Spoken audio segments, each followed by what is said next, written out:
busa nuko hari abantu tanbihi, hari abantu bagenda bitira asalafiya, bagenda bitira ubusalafi bakora iki? Bafite imyumvire y'iterabwoba.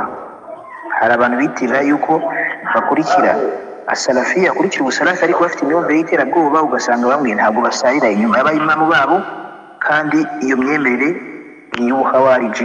Ni ukuvuga abasalafi ni abantu bakurikira inzira y'intumwa y'Imana sallallahu alaihi wasallama n'abasangirangendo bayo n'ibinyejana bitatu intumwa y'Imana sallallahu alaihi wasallama yavuze ko ari byiza. Naho abitirira iri zina bafite imico y'ubuhawariji, bagendera ku mico abahawariji n'abandi bakora ibintu by'iterabwoba, abo ngabo bari kure y'iyi nzira y'intumwa y'Imana sallallahu alaihi wasallama. Ndetse abo ngabo intumwa y'Imana sallallahu alaihi wasallama yavuze ko ari kilabu nar, yabise ko ari imbwa zo mu muriro. Ku munsi mperuka abantu b'iterabwoba aribo bahawariji ni kilabu nar, ni imbwa zo mu muriro, bazajya mu muriro ku munsi mperuka. Ni ukuvuga rero iyo ni tanbihi, icyo ni icyitonderwa gito, icyitonderwa ntanze nyine kuri iki kintu.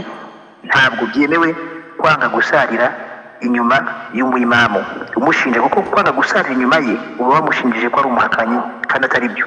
Kuba umuntu yakwihandaza akavuga ati ntabwo ndi busarire inyuma y'imamu runaka, nta shiriki azwiho, nta no kuba yakoze irangikanya, ukaba ukifata ngo ntabwo uri busarire inyuma ye, ugatangira gusarira mu rugo, ukaba gusarira inyuma y'imamu wawe, icyo gihe aho ngaho uba uguye muri bid'a. Ndetse mu misingi ya sunnati wal jamaa nuko basarira bategetswe kumvira umuyobozi, asama wa ta'a, bategetswe kumva no kumvira liwaliyi al-amri, umuyobozi wabo, barran kana au fadiran, yaba ari mwiza akora ibikorwa byiza, au fadira cyangwa se akora ibikorwa bibi, mu gihe akiri umuyobozi wawe utegetswe kumwumvira. Ndetse abamenyi ahlusunnati wal jamaa basarira inyuma y'umuimamu, yaba ari mwiza akora ibikorwa byiza cyangwa se akora ibikorwa bibi, apfa kuba akiri umusilamu, dutegetswe kumusarira inyuma. Iyo wikwera inyuma y'umuimamu ugatangira gusara ukwawe, ugatangira kuvuga ati ntabwo ndi busarira inyuma y'imamu, aho ngaho utangiye kwinjira muri firqatul khawarij, mu itsinda ry'abahawariji bakura abantu mu idini bakavuga ko bahakanye bitari mu kuri.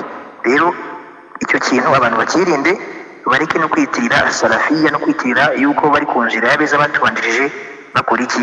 Bakurikira inzira y'abahawariji. Icyo kintu abantu bakitondere cyane. Wallahu a'lam. Naam, wivugira munuza, wivugira muri audio, muri record.